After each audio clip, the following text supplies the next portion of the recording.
საღამო მშვიდობისა, თქვენ უყურებთ დღის მთავარ საინფორმაციო გამოშვებას. სტუდიაში თქვენთვის გიორგი დოლიძე მუშაობს. მოსახლეობის დამოკიდებულება საპროტესტო აქციის მიმართ საზოგადოების აზრი გაყოფილია. 1 ივლისიდან ჯანდაცვის საყოველთაო პროგრამას ახალი პაკეტი დაემატება. პროგრამა 6-დან 60 წლამდე ასაკის ყველა მოქალაქეს მოემსახურება.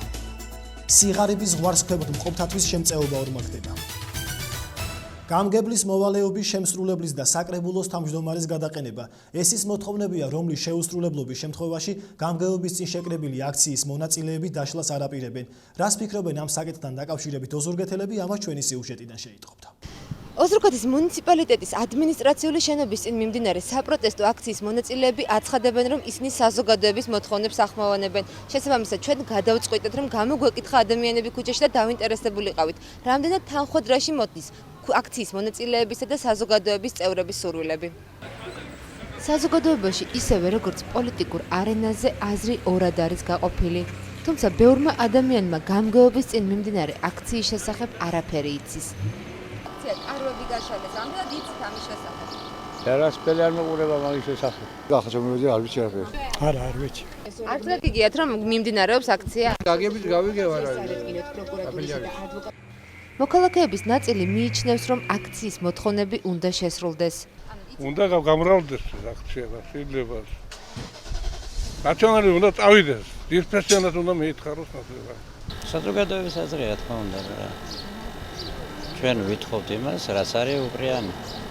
თქვენ თვითონ შეხედეთ, რამდენი სოფელია, სადაც იყო კოალიციის წარმომადგენელი კანდიდატურა სოფლის უნებულის და დაინიშნა ნაციონალები. საზოგადოების მეორე ნაწილი კი ფიქრობს, რომ ახლდანიშნული თავმჯდომარე ხალხის იმედებს გაამართლებს და საერთოდ მსგავსი ცვლილებები აქციაზე გასარჩევი თემა არ არის და ამ ყველაფერს საკანონმდებლო საფუძველი სჭირდება. საკრებულოს თავმჯდომარე არის ძალიან წესიერი კაცი, ცდილობიანი, საქმიანი. გასათავარია ახლა შარაშენიძეს არ ვიცი, მაგრამ სულს არ ამბობს, არა ყოველ შემთხვევაში. თუ რაიონს კი აპატრონებდა და აგეთებს იმას, რაც გასაკეთებელია და ზევიდან ხელშეწყობა იქნება, ეს ყველაფერი კარგია. მოდათ იქცა პროტესტების გამო ხატვა ის გამგებლის გადაყენება. ეს არის ორგანო, რომელსაც ირჩევენ.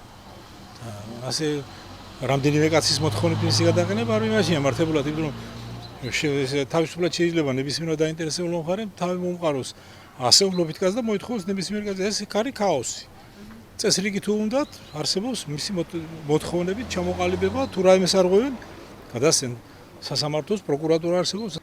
გამგეობის შენობის წინ კი აქცია ისევ მიმდინარეობს.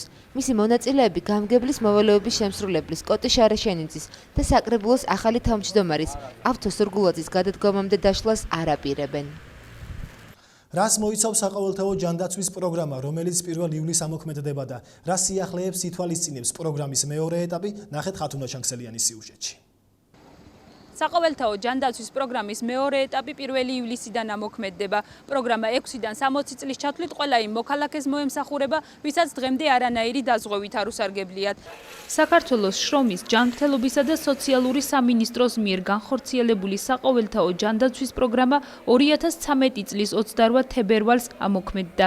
1 ივლისიდან ჯანდაცვის პაკეტს სიახლეები ემატება. გეგმიური ამბულატორიული მომსახურება, სტაციონალური ქირურგიული და ონკოლოგიური მკურნალობა, მშობიარობა, ინტენსიური თერაპია და სპეციალისტთა კონსულტაციები.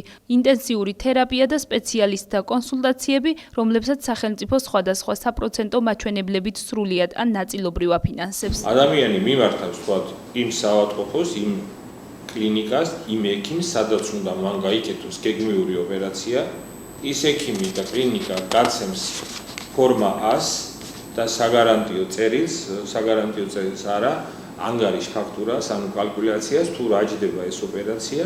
შემდეგ ეს ადამიანი მიმართავს სოციალური მომსახურების სააგენტოს 30 დღის ვადაში.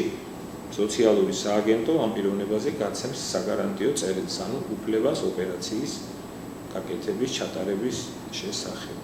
აღნიშნულ ფაქტით კმაყოფილებას ოზურგეთლებიც გამოთქვავენ. ძალიან კარგია ეს ახალი პროგრამა და მივესალმებით ამ პროექტზე, კარგი იქნება თუ გაგრძელდება კიდევ. ეს იქნება ხალხის ამოსუნთქვის საშუალება, თუ კი შესრულება არის მშვენიერი პროგრამა. 1 ივლისამდე სულ რაღაც 4 დღე რჩება და ოზურგეთის სამედიცინო ცენტრი მზად არის გურიის მოსახლეობას სადაზღვეო პაკეტის შესაბამისი სტანდარტის ფარგლებში უფასოდ მოემსახუროს. 1 ივლისიდან სიღარიბის ზღვარს ქვემოთ მყოფი 154,000 ოჯახი გაურმაგებულ სოციალურ დახმარებას მიიღებს. ჯანდაცვის მინისტრის განმარტებით ოჯახის პირველ წევრზე 60, ხოლო მეორეზე 48 ლარის გაცემაა დაგეგმილი. მინისტრის განცხადებით 1 ივლისიდან უნგენტული სამედიცინო შემთხვევების დაფინანსებაც გაიზრდება. საყოველთაო ჯანდაცვის პროგრამა 2013 წლის 28 თებერვლიდან ამოქმედდება. იზრდება სოციალური შემწეობები, ის რაც იყო 30 ლარის ოდენობით ხდება 60 ლარი, ის რაც იყო 24 ლარის ოდენობით ხდება 50 ლარი. ეს არის ერთ-ერთი ცვლილება იმ რამოდენიმეთაგან, რაც განხორციელდება 1 ივლისს. ჯანდაცვის მინისტრის განცხადებით სოციალური მომსახურებების სააგენტოს მიმართ მრავალი შეკითხვა არსებობს. რაც შეეხება აღნიშნულ სტრუქტურაში განხორციელებულ საკადრო ცვლილებებს, მინისტრი აცხადებს, რომ მიზეზი თანამშრომელთა არაეფექტური მუშაობა იყო. გარდა ამისა, სააგენტოს ფორმატი შეეცვლება. დანაშაულის, ასე ვთქვათ, დარქმევა სახელი შეუძლია მხოლოდ სასამართლოს. ჩვენ შეგვიძლია ვიმსჯელოთ იმაზე, თუ რამდენად ეფექტურად ასრულებს ესა თუ ის თანამშრომელი დაკისრებულ მოვალეობას. ეს ცვლილებები სწორედ ამაზე იყო დაფუძნებული ერთის მხრივ და მეორეს მხრივ იმაზე, რომ სოციალური მომსახურების სააგენტოს მნიშვნელოვნად შეეცვალა სამუშაო ფორმატი, ანუ დაემატა ახალი უზარმაზარი პასუხისმგებლობა, რომელიც არის სწორედ აი ამ ახალი ჯანდაცვითი პროექტის მართვა და ადმინისტრირება. შესაბამისად გაჩნდა ახალი გამოწვევები და საკადრო, ასე ვთქვათ, რეორგანიზაცია იქნება დაფუძნებული იმ მიზნის შესრულებაზე. ვაგრძელებთ გამოშვებას. ევროპის ჩემპიონატი ჭადრაკში დასრულდა. საქართველოს 6 მედალი მოიპოვა. ხვალ ერთიანი ეროვნული გამოცდები იწყება. ოზურგეთის საგამოცდო ცენტრი აბიტურიენტების მისაღებად მზადაა. ევროპის ჩემპიონატი ჭადრაკში ქართველი გოგონების ტრიუმფით დასრულდა. საქართველოს 2 ოქრო, 2 ვერცხლი და 2 ბრინჯა აქვს. ევროპის ჩემპიონატი ჭადრაკში, რომელიც ოფიციალურად რამდენიმე დღის წინ გურია პარკ ციცინათელაში გაიხსნა, დასრულდა. პატარა მოჭადრაკეებმა ევროპის თასის მოპოვებისთვის 9 ტური გაიარეს. ფინალური შეხვედრის შემდეგ კი დაჯილდოებას ურეკის კულტურის სახლი მასპინძლობდა. 12 ქვეყნის მოქალაქეები ოფიციალურ დაჯილდოებამდე ურეკის კულტურის სახლის შემოქმედებითი ჯგუფების მიერ ორგანიზებულ კონცერტს დაესწრნენ. როგორც მალევე გახდა ცნობილი, ევროპის თასის გათამაშება ქართველი გოგონების ტრიუმფით დასრულდა. ძალიან მიხარია, რომ 9-დან 9 ქულა ავიღე და გავხდი ევროპის თასის მფლობელი. ძალიან გამიხარდა, რომ გავედი პირველ ადგილზე, 9-დან 8 ქულა ავიღა, ასახელე საქართველოს. 6 მედალი, მათგან 2 ოქრო 8 წლის დიანა ლომაიამ, რომელმაც 9-ვე პარტია მოიგო და 10 წლამდელებში 8 ქულით თამარ ერაძემ მოიპოვეს. ასევე თავი ისახელეს ლილე გუმბერიძემ, ელენე წოწონავამ, მარიამ ცერცვაძემ და ნია დონღვანმა. ოქროს მედალი ასევე რუსეთის, ბულგარეთის, სომხეთის და აზერბაიჯანის მოჭადრაკეებს არსენ დავთიანს, არტიომ ტრუფჩანინოვს, გაბრიელა ანტოვას და ვუგარ ასადლის ერგოთა კარგი შედეგები გურულებმაც აჩვენეს. აქტიურად იყვნენ ჩართულები. ერთ-ერთმა მათგანმა თონიკე მახარაძემ 5 ქულა ნახევარი დააგრო, რაც საკმაოდ კარგი მაჩვენებელი არის. თუ გავითვალისწინებთ კონკურენციას და იმ ძალზე დაძაბულ პაექრობას, რაშიც მონაწილეობდა ქართველი, აზერბაიჯანელი, რუსი, უკრაინელი თუ სომეხი მოჭადრაკეები. დაჯილდოებას გურიის 3-ვე მუნიციპალიტეტის წარმომადგენლებთან ერთად სპორტისა და ახალგაზრდულ საქმეთა მინისტრი ლევან ყიფიანის დაესწრო. ახალგაზრდული ევროპის ჩემპიონატი, რა თქმა უნდა, წინ გადადგმული ნაბიჯია ჯერ პირველ რიგში ჩვენი ქვეყნის იმიჯისთვის და იმ ახალგაზრდა სპორტსმენების წარმოჩენის მიზნით, რომელიც აქ მონაწილეობდნენ. ძალიან მნიშვნელოვანია ისიც, რომ 12 ქვეყანა მონაწილეობდა ამ ტურნირში, 8-დან 12 წლამდე ასაკის ბავშვებისათვის და ჩვენთვის გასახარიც არის, რომ ჩვენმა გოგოებმა ისახელეს თავი. ჩემპიონატის ფინანსური და ორგანიზაციული მხარდაჭერა გურიის 3-ვე მუნიციპალიტეტმა უზრუნველყო.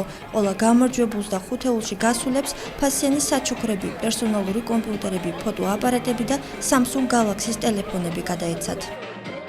როგორც ორგანიზატორებმა განაცხადეს, ევროპის ჩემპიონატი მომავალ წელს საქართველოში კვლავ გაიმართება, მხოლოდ უფროს ასაკში. ხვალ ერთიანი ეროვნული გამოცდები იწყება. 682 აბიტურიენტი ოზურგეთის საგამოცდო ცენტრში გამოცდას ქართულ ენასა და ლიტერატურაში ჩააბარებს. ოზურგეთის საგამოცდო ცენტრი სესიების დასაწყებად მზადაა. 24 და +1 დამატებითი სექტორი აბიტურიენტებსა და გრანტის გაუმჯობესების მსურველ სტუდენტებს 27 ივნისიდან 17 ივლისამდე 15 მეთვალყურითა და ამდენივე კურატორით მოემსახურება.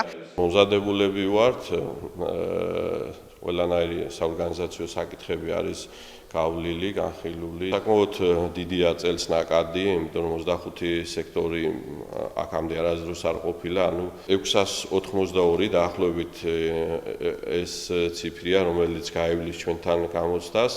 გარდა ამისა, იქნება გრანტის გაუმჯობესებაზე 47-მდე, 50-მდე სტუდენტი ჩააბარებს. რეგისტრაცია იწყება დილით 8 საათზე, გრძელდება 9-ს დააგდება 10 წუთი დილის სესიაზე.